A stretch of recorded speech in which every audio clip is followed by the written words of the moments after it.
Hey guys, Happy New Year. It's been a while since we last spoke, and hope everything is okay. You're having a interesting start of the year. With lots of changes, as I feel I've had. And today we're going to talk about Mel Robbins' book, The 5-Second Rule. And the choices I make with books and the choices I make about the things that I do talk about is exactly what I need. So for me, trying to figure out why sometimes I go through with things. I have things in my life that I repeat every day. I have a routine, but with some things it doesn't work. So I'm trying to myself to figure out how to do the things that I know, not that I have to do, that I want to do, but still don't do. I know I'm not the only one. I know there are a lot of people going through this. And it's just, I've been putting off reading this book. And I first listened to her TED Talk a while back. And the rule is very simple, as the title says, it's 5-second rule. So whenever you get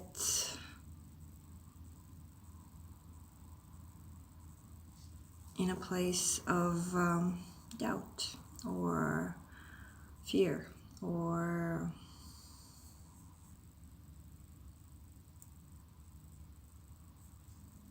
kind of being in your head more than being present, this is something very good to bring you back. And Mel says in the book that she believes our life is made up of this 5-second, lots of this 5-second decisions, because it takes 5 seconds for our mind to begin to wonder, to begin to doubt ourselves, to begin to sabotage ourselves. It's actually a protection mechanism. Whatever you are trying to do and it's scary, it's overwhelming, it's new, your brain is trying to protect you from it the best way it knows how. And that's the doubts creeping in, the self-doubt, questioning yourself,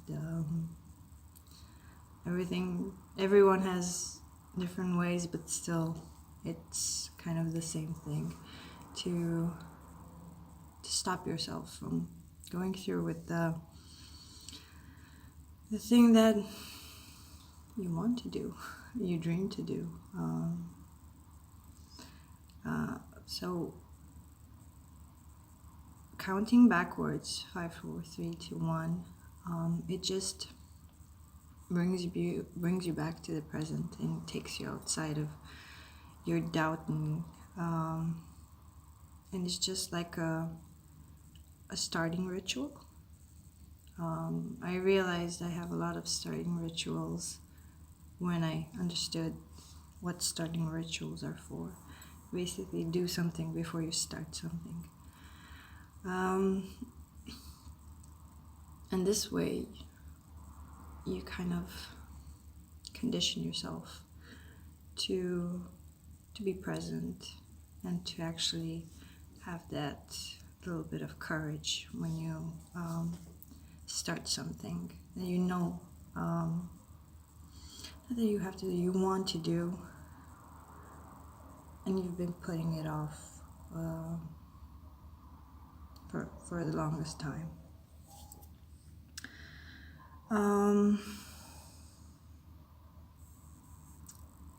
This rule can be used in order to change existing behaviors, just to act with a little bit more courage and controlling your mind. And I think that that's an aspect I really am interested in, because whatever we do, like worry or doubt ourselves or sabotage ourselves, is kind of patterns of thinking or ways of thinking that we've used over and over again, and they're just like little software in the background. Whenever you get to that point, this software is triggered to come up, and this is kind of this is the way I would like to begin to use the rule more and more, breaking those default software or default patterns of thinking that come up whenever you're afraid, you're overwhelmed, it's something new, exciting, but still creates a lot of doubt. So yeah, this is a good way of using the rule. And it's funny because when we look back at our life, it's like a collection of little decisions. We do remember the big ones and how we felt, but even getting to the big ones, the big decisions in our life, is just bit by bit by bit by bit of little steps and little decisions towards something. So this is why I think it's very useful to have it as a tool, as it brings you back to your prefrontal cortex. It brings you back to the present, and it doesn't let those programs that always run in the background run you. You get to run yourself. You're not on autopilot, and that's something very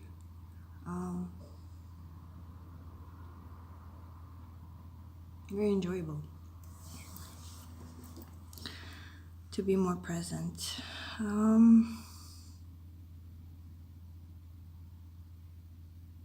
And that's the thing. It's like we have these feelings, or this gut feelings, or this, I don't know, just sometimes you feel some things that you should be doing or ought to be doing, and instead of listening in and actually doing them and trusting your instincts, usually after 5 seconds you'd start to doubt yourself and move away from that. But using the rule, it just helps you honor yourself and honor the precious information that you're given. Because I think, personally, I think that the things that you're drawn to, the things that you love, the things that you liked, or the things that come up for you are not random. Yes, they might come for other people too, but it comes to you as well. And it's something personal to you, and choosing to honor those and see where those things lead you.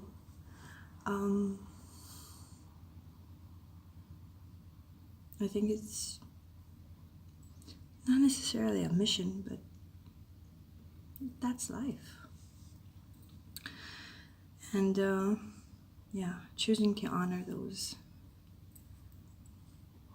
the things that come up is just another way of honoring yourself.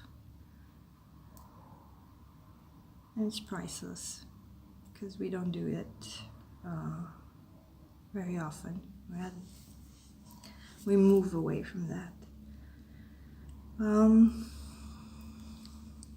So this is a little bit about the rule. Do go out and buy the book. At the end of the month, I'll do a video of how using the rule has helped.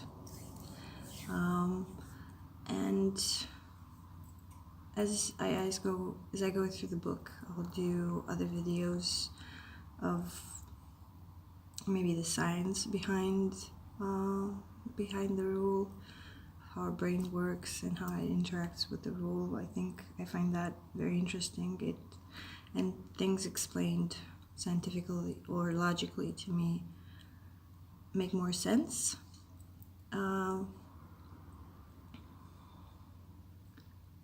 That I know how things work, and it just reinforces some feelings, some things that I intuitively am aware of, and I'm really excited to see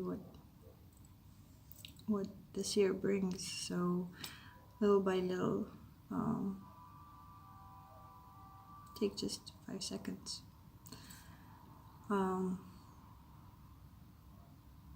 To go towards what you believe, or what you like, or what you love. Because why not? See you in the next video. Bye, guys.